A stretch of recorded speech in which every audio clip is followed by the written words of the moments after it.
Very fantastically said, Mr. Vivek Hattangadi. It is really important for all of us to imbibe it. Like Professor Waldemar has said, that there are three pillars to H2H mindset. So, may I call upon Mr. Pranav Kumar to talk about design thinking, part of H2H marketing?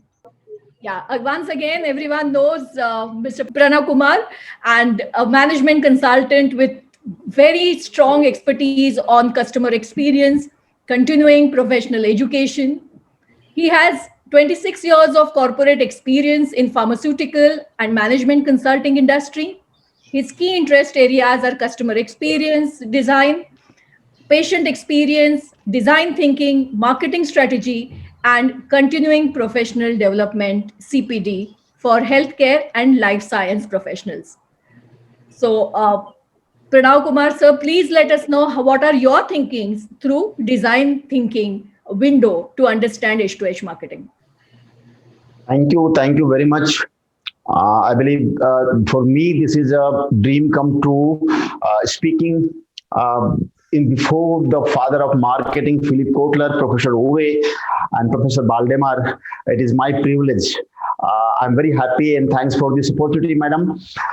Uh, I'm very proud that the position why I hold, what I hold is chief experience designer. I myself is a customer experience designer. I'm very proud of that. You will feel that. Am I audible? Yes. Okay, fine. So two things happened in 1998. Two things happened which affected my life after that. One thing was in June 1998, I got married. The other thing you see here is 1998. This article came in Harvard Business Review. Welcome to new experience economy, and it set a stage.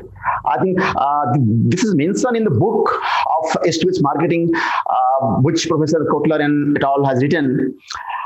And this has a stage, and if you see compare the companies 10 year back or 20 year back, those companies who were top 20 company in the world, and now currently in 2021 top 20 company in the world, and only one distinct feature, if you want to identify, pick it up, what makes change in the ranking of the new kind of company like Amazon or Apple, type of company, it is one thing that is called customer experience. So there is a moving away from product led business to the experience led business, which is shaping the economy, which is shaping the competition, which is shaping the market. That is the shift happen. I think if you go back to industrial era where the making a product, whatever commodity it is, any color is fine as long as it is black. From then, now where people are seeking experience, they are not looking at the product. They want to fulfill their need for a super little personalized, unique experience they are seeking for. That is the change happen, and that if you see. Professor Kotler also told about what is the role of the people, the business leaders, businesses now. And I'm quoting from Tim Brown from IDEO. He says that leaders now look to innovation as a principal source of differentiation and competitive advantage. They would do well to incorporate design thinking into all phase of processes. So design thinking is something I give credit to IDEO. They have popularized this, though it was prevalent in Europe much before that. Now, coming back, what two things Professor Baldemar was talking about, a mindset and a toolbox. Now, bringing that S2H marketing into design thinking perspective from the design thinking window. All of you know this, I think, phrase, and you can figure out what is not written here. The number one mindset need to be any marketeer is to be empathetic.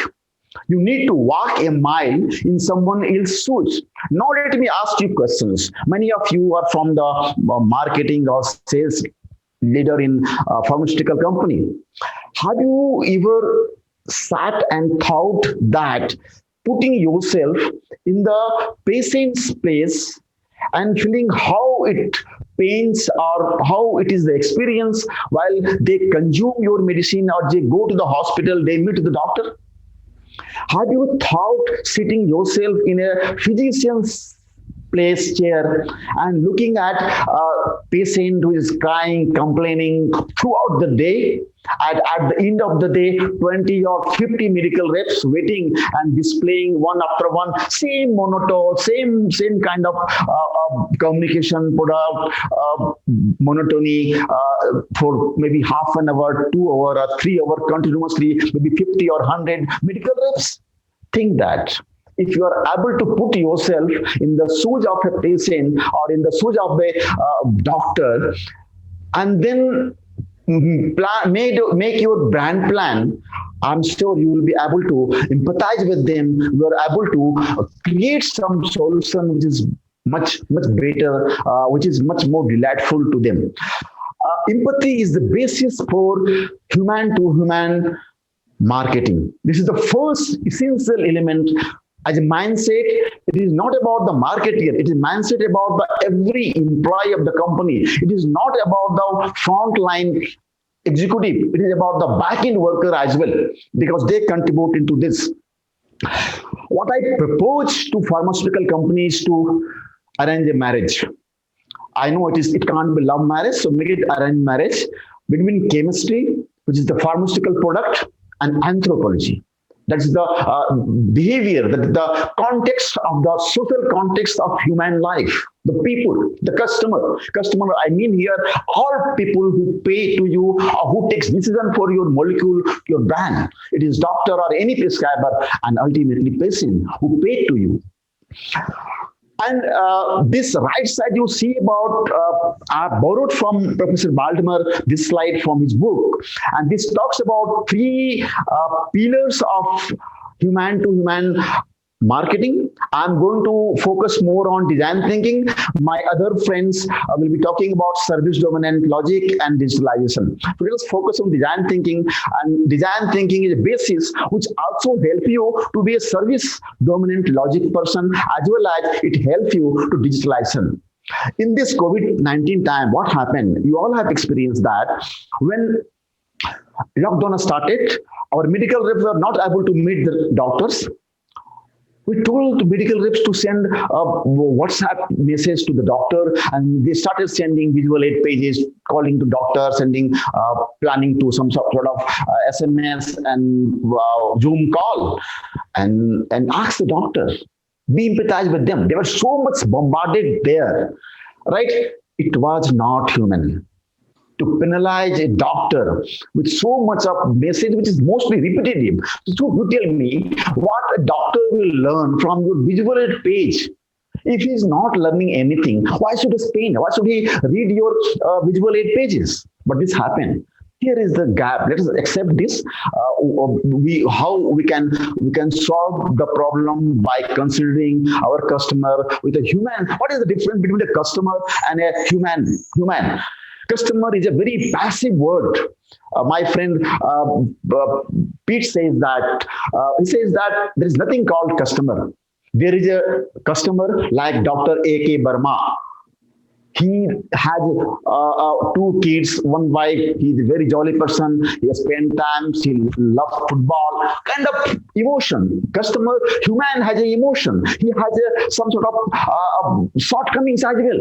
He has a negative emotion. He's not a perfect man. He's not a perfect customer, right? He has a social context. If you are able to enter into that context, I think you will be better marketer. Again, what we want, every time we want that our visual aids has to be based better. So now I brought this thing. I love geometry actually, so I see everything, any human problem from the geometry angle, right? So this is the entire ecosystem we operate, and we try to create customer experience around that. And as Professor Vivek was talking about, patient should be at the center. There is a doctor we serve. There are doctors and staff. There are distributor, chemists, pharma. So the question is that design thinking or customer experience for whom? Answer here, whether it is through mindset or through the toolbox, we are addressing four pillars again: prescribers, patient, partners, which includes chemists, stockists, distributors, CNF, people, cross-functional team. It is not the sales marketing people, it is the finance, maybe back-end people, personal, all kind of people within the organization is people. And the product, including associated services, is the means, not the objective. Not we are too obsessed in pharmaceutical. We say this is the best product out of FDA approved factory. We are very obsessed about that. But mind, product is just a means to achieve a goal of a customer. In case of patient, to get cured. In case of physicians uses your product in context of giving healthcare to patient. So understand that, and again, I'm taking the help from the Professor Baldemar again about the process, how health care, in healthcare in particular, design thinking or human to human marketing can be oriented towards the better process to solve the solution for all the stakeholders, for the all the internal as well as external stakeholders. Typically what you do, what now I mean coming I know that many of you are maybe thinking design thinking, you have your own notion of design thinking, you have your own understanding of design thinking. So I will put some word here to clarify certain doubts about design thinking. People who know that's perfect, but some people might require a brush up. So there is two way of solving the problem, whether it's human problem or technical problem, any kind of problem. Particularly, I'm talking about human problem. You develop a hypothesis, and with the survey methods, you interview the people, and then you prove whether the hypothesis was null or fine. I mean, yes or no. So then reject or accept that hypothesis. This is called hypothesis way. But discovery-driven solution like design thinking gives you a toolbox to discover something which is not. So when we do design thinking workshop or design thinking project, we start without any preconceived idea, without any hypothesis. We try on exploring the whole, understanding the context of the customer, and then understanding the maybe find out some or one or two or three solution. So that is the difference between normal research and what we do, what we call ethnography research. There is different process. I'm talking about S2H process and how design thinking can help you. So this is the IDEO process, Stanford D School process, which is by and large with some plus minus using the different terminology. Different people, different schools are using that. There is no difference in the process, and the process are not linear. Actually, sometimes you go forward and come back. So start with empathy, as I said.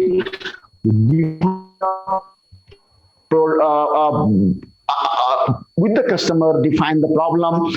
Do ideate. Professor Kopter was talking about make a low-cost car, right? We call it minimum viable product. Go to the customer or as a prototype and ask your customer, is it what you are looking for? They may say something. Then again come back. So it is called fail fast. Fail fast. Design something. Go to the customer. It could be very design, but it should be physical design. Something can be seen. So we have a two way. One is that experience the patient journey, map the patient journey, both with the qualitative as well as quantitative research for your doctor, map the SCP journey in digital as well as physical interaction with you, and try to innovate that. This is one thing I would like to share about. People are looking for some real example in pharmaceutical industry. So the two project, there are multiple projects we did in Dr. Reddy's. So what the outcome was came in this the pack which we called internally IDEO pack. Now we worked with IDEO. Tim Brown's company, IDEO, and then we did the immersion. The head of the business, the vice chairman of the company, GV Prasad himself talked to the patient and customers, and then with the whole process, we developed a pack which is more friendly. About the CME program, all pharma does that, but we deployed the design thinking approach to develop something which is not about the talking about the product or science, but helping customers to be better doctor, better customer. So that's the brief about that. I think we'll talk more on the question and answer session. Design thinking is something to solve your problem, creativity. With the creativity, and it could be any stage, any problem, and create something interesting. It is not the chemistry. Think about the anthropology. Think about the patient. Like you see here in this last slide, this MRI machine for the children in hospital. Why it can't be interesting one so that children love to go there? That's all from my side. Thank you very much.